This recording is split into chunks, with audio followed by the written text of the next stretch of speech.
And here is the Writer's Almanac for Wednesday. It's November the 13th, 2019.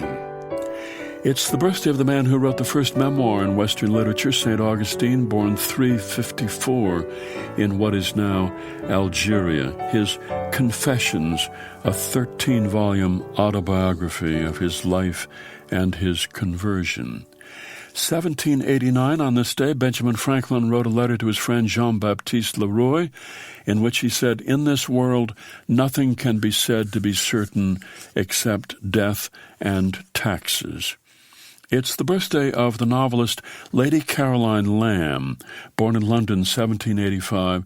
Tall, skinny, short blonde hair. She liked to dress like a man, but Lord Byron fell in love with her. And though she was married, she and Lord Byron became lovers. They had a scandalous affair. The affair fell apart. Each of them tried to humiliate the other one in public, and she did it by writing a novel called Glenarvan, 1816. The main character was an unflattering and pretty obvious portrait of Lord Byron. She even used some of his love letters in the novel, and it was a big success, and she made a lot of money from it.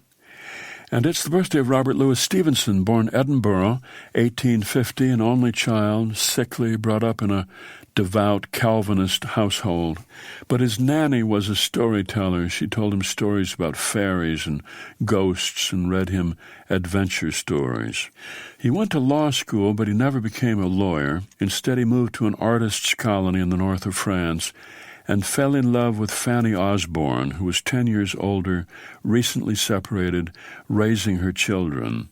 He married her, they moved around in Europe, the United States, and in the 1880s, in ill health, taking care of his stepchildren, Stevenson created a game, drew a treasure map, told a story about an island he had drawn, and then wrote the book, Treasure Island. It was a big hit in 1883, and within the next few years, he published all the books for which he's remembered today, A Child's Garden of Verses, Kidnapped, and Dr. Jekyll and Mr. Hyde. Here's a poem by Dorian Laux, As It Is. The man I love hates technology, hates that he's forced to use it. Telephones and microfilm, air conditioning, car radios, and the occasional fax. He wishes he lived in the old world, sitting on a stump, carving a clothespin or a spoon. He wants to go back, slip like lint into his great-great-grandfather's pocket, reborn as a pilgrim, a peasant, a dirt farmer, hoeing his uneven rows.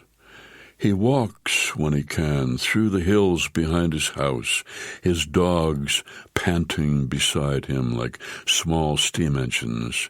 He's delighted by the sun's slow and simple descent, the complicated machinery of his own body.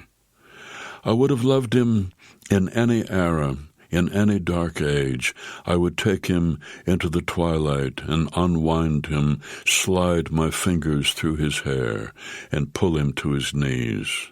As it is, this afternoon, late in the 20th century, I sit on a chair in the kitchen with my keys in my lap, pressing the black button on the answering machine over and over, listening to his message, his voice strung along the wires, outside my window, where the birds balance themselves and stare off into the trees, thinking, even in the farthest future, in the most distant universe, I would have recognized this voice, refracted, as it would be, like light from some small, uncharted star.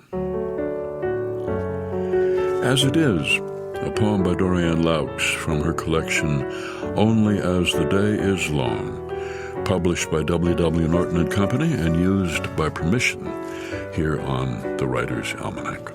Be well, do good work, and keep in touch.